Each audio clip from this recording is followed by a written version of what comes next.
Perfect. Okay. So my presentation is going to have a little bit, 3 points.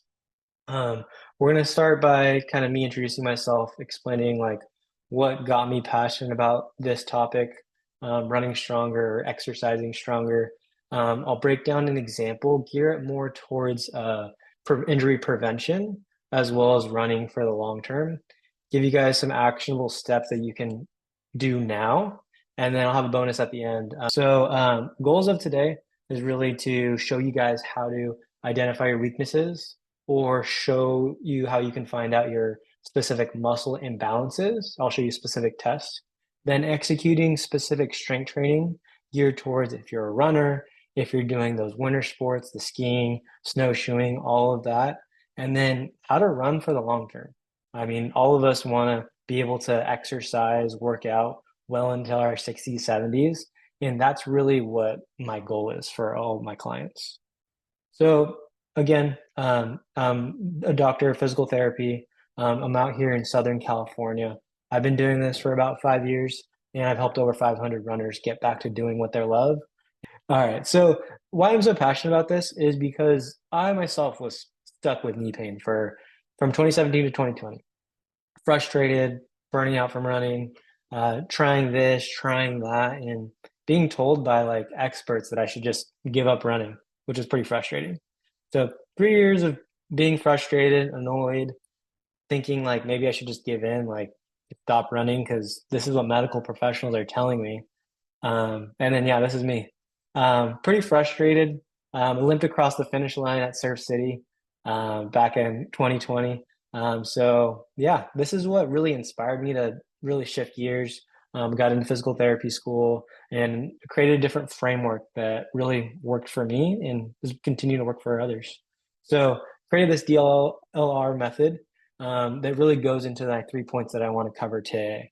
So exposing weaknesses, specific strength training, and then muscle performance, which is more geared towards that longevity. Again, framing it more into injury prevention because I know not all of us here are injured. So I just want to make sure that you guys have something that you could practice today. So specifically looking at the muscle imbalances, mimicking our exercise, whether it's running, cycling, snowshoeing, whatever that looks like, we want to make it like game-like, so to say. And then optimizing performance. We want to do this for the long term. We don't want to burn out or have a shelf life to our exercise. So I'm going to bring up a specific example in a moment. But yeah, I mean this method has been crushing it. These are just a few of my clients who I've been working with the past month.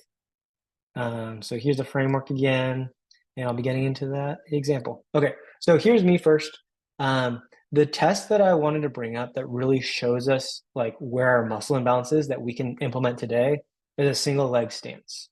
So with me, there's a beginner side and then there's like a more intermediate advance. So if you're more of a beginner, just standing on one leg with your other knee up at 90 degrees, here we can kind of hone in and see what the difference is side to side.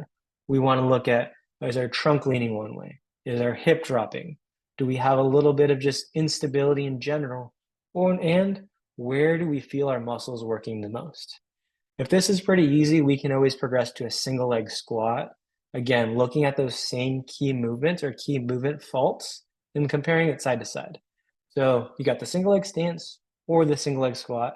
I highly recommend you either doing this in a mirror, recording yourself and seeing like, hey, what's like the glaring thing that I'm finding and how can we fix that? So here's like the video of me doing it. And then I'll point out like, hey, this is like the big thing that I found in myself where I had the biggest deviation. My right side was a little bit funky. You can even tell there's a little bit of challenge me getting into that single leg stance. Um, Specifically, so here it is. So way more trunk lean on the right side, not as much on the left. Um, with this, you can get really nitpicky with it, but we just need to simplify it. What's the biggest glaring thing? And that's what we're going to address. We don't need to go, okay, my foot's rotated one way, my knee's collapsing in this way. Okay, what's the biggest glaring thing? So for me, my trunk was leaning so too far to the right. This is a really common deviation that we see in running, hiking.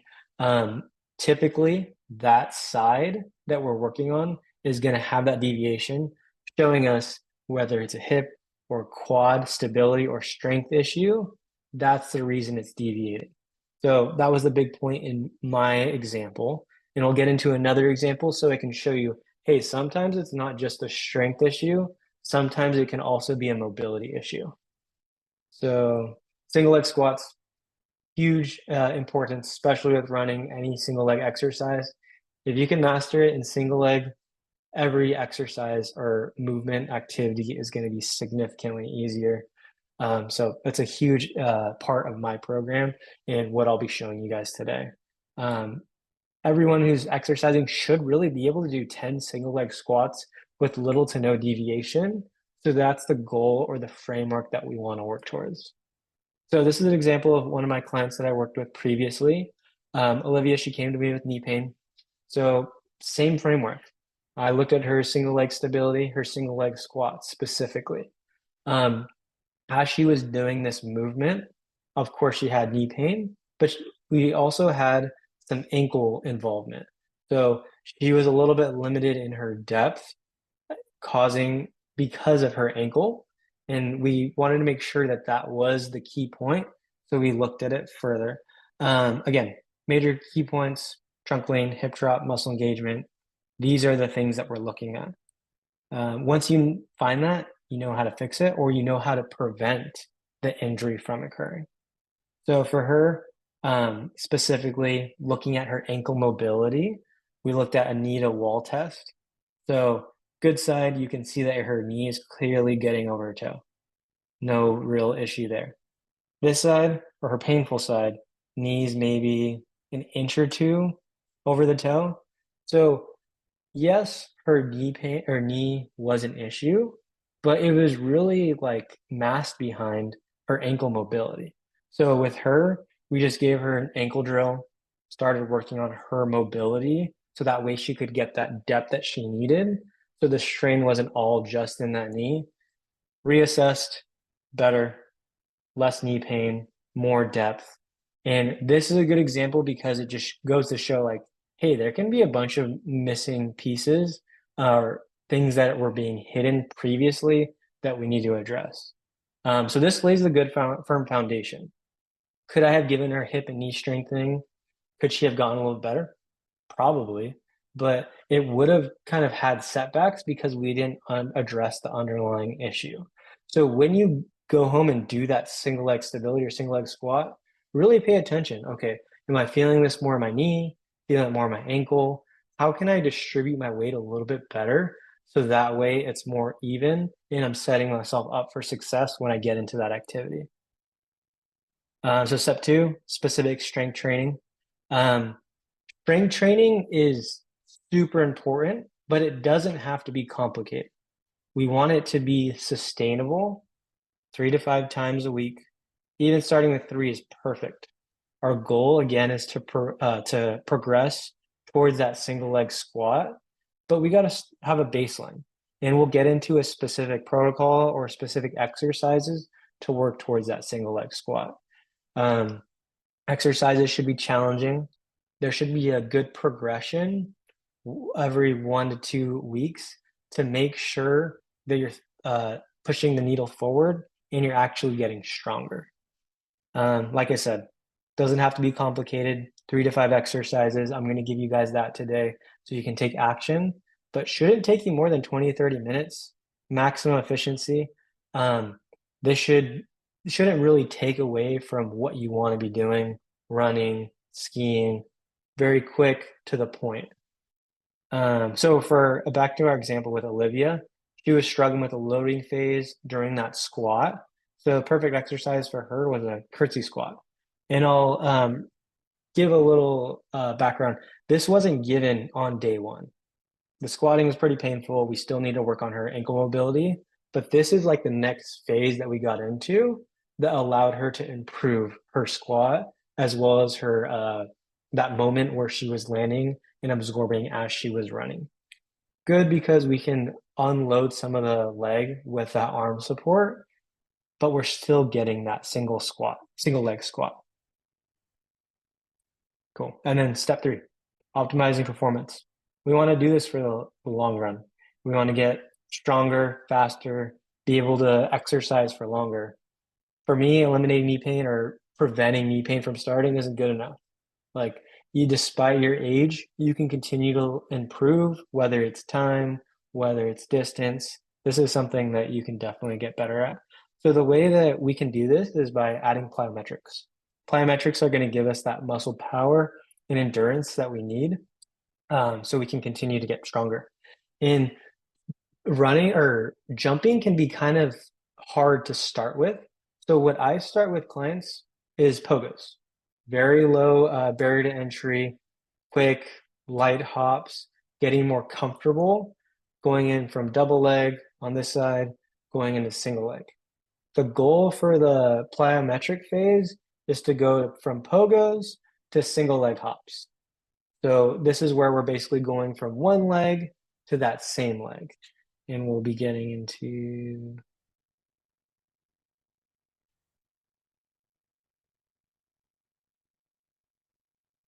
and then again, starting small, making sure that you're comfortable. And then the goal is to bring that power way up. So this would be basically like the end phase of that plyometric phase, being able to stay on that one leg, jumping to the next leg. Cool. So this is where I wanted to spend most of the time, breaking down where to start because we have the framework, we have the test that we can use to identify, okay, maybe I need to work on my left leg a little bit more. But a lot of the times, single leg squat's pretty hard to do.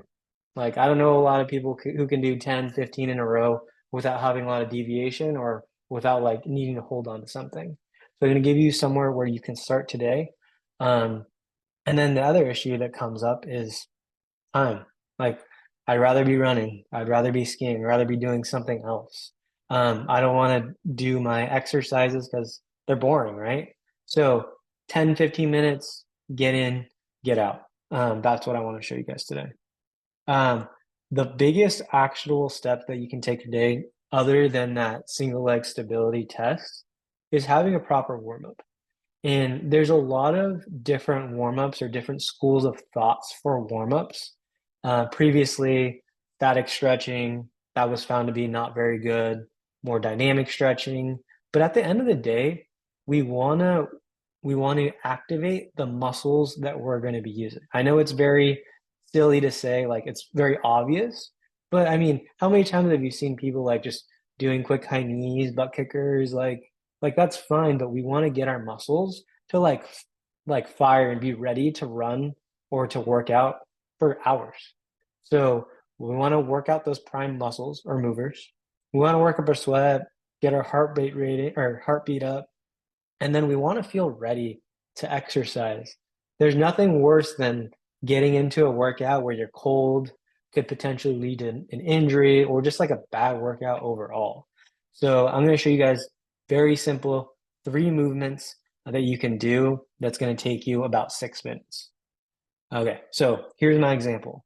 I actually had a client who did the all women's marathon this past weekend, and she was like, I'm going to be out of state. I don't want to bring any equipment. What's a good way that I can warm up? I know I have my other strength exercise, but how can I warm up efficiently? This is what I gave her. Squat hold, side steps, three-way reach. These are really good exercises that are going to activate the prime movers. We're going to work out the glutes, hamstrings, quads, a little bit of the calves. Those are really the main muscle movers. We don't need to do any tib raises or hip flexor stuff. These are like the money makers. So squat hold, the variation that I'm going to show is a surfer squat. Um, we get into a bit of a different angle. This one's a good one to make sure that we're activating our glutes, getting our hip in the proper position, as well as working on those quads. And then I'll more than happy to send all these exercises to you guys so you have them available. But for my clients, you guys, this should look familiar, or at least most of these exercises. But yes, I used a band. You don't necessarily need a band if you really don't have any equipment. Band is going to make it harder. With this exercise, I recommend just doing it a minute one side, 1 minute the other, done. Your muscles are going to be firing after this. You're going to be working up a sweat. Next one, side steps, done very, very often. Often it's done pretty incorrectly. With this, the main thing that we want you to focus on is as you're pressing out, you press out with your knee. So your knee and your foot isn't aligned and you're pressing out. Really activate the hip or the hip external rotators, the glutes, the quads. Very easy to do. Again, a minute back and forth, 2 sets, 4 minutes total so far. Very simple. Last one is the three-way reach. Again, I'm using a band, not necessary. But this one's a good one. It's actually because it's getting more towards that single leg stance. The primary base of support is one leg, and you're basically just kicking the other leg out to the side. You're in a bent position. Again, quads, glutes, those are the main primary movers.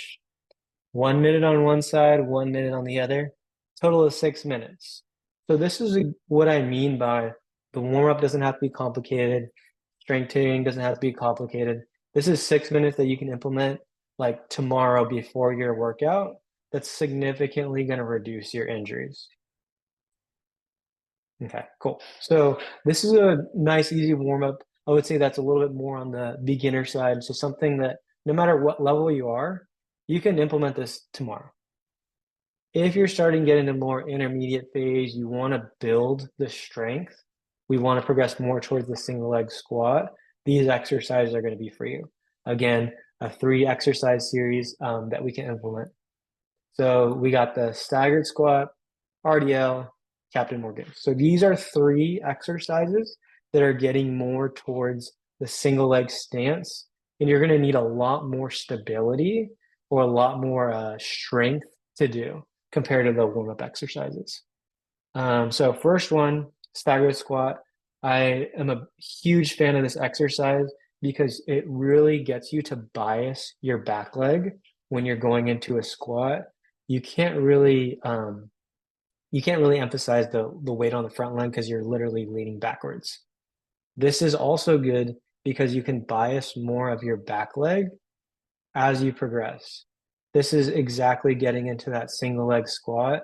I would shoot for 2 sets of 15, especially on that leg that you saw a little bit more of the deviation when you were doing that single leg squat or single leg stance. So this is the first one. Then we got the Captain Morgans, really just straight up on one leg. Again, I'm happy to give you guys all these videos of these exercises so you can try them out. So essentially, in a moment, you're going to be using a ball. You can use a pillow, doesn't really matter. You're pressing your knee into the wall.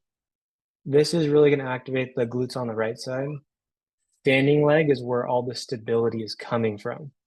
For this exercise, I recommend doing more of a hold, more of a stability thing, 30 seconds to a minute. Again, not causing any deviations. This is the second exercise. And then last exercise, really getting into one leg. I'm sure you guys have seen a single leg RDL. Starting with this one, it's going to be a bit challenging if you're not used to it. So if you need to hold on to something for balance, that's fine.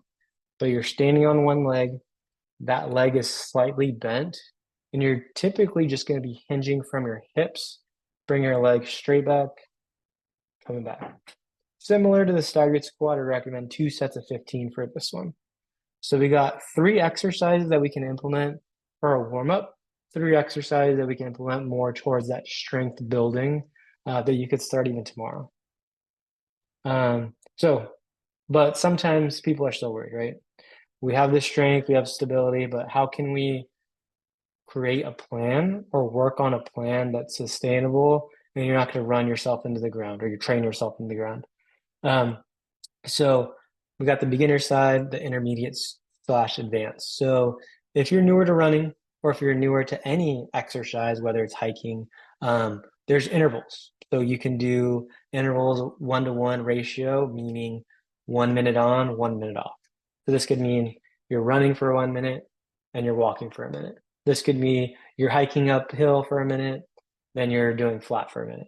Something like that so that we can make sure that we're not overdoing it and it's more sustainable to do long term. There's nothing worse than getting into the exercise. You do it for 10 minutes and then you're gassed and you feel like you can't do anything more. This allows us to go for longer periods of time. Once you get into more like advanced training, you're getting a marathon prep, you're prepping for a specific race, we can use the 10% rule. Quick example, if you're doing 20 miles a week, you'd be implementing adding 2 miles to that. So 20, 22 miles the next week. That's quick math, 10%. Um, that's a good framework, but that doesn't mean you can't go like 3 miles the next week or 4 miles. It's really just a framework to make sure that you're not overdoing it. As long as you're in that range, you're going to be able to progress steadily. So at the end of the day, it's really just a steady progression and then setting yourself up for success with a warm up and that stability training.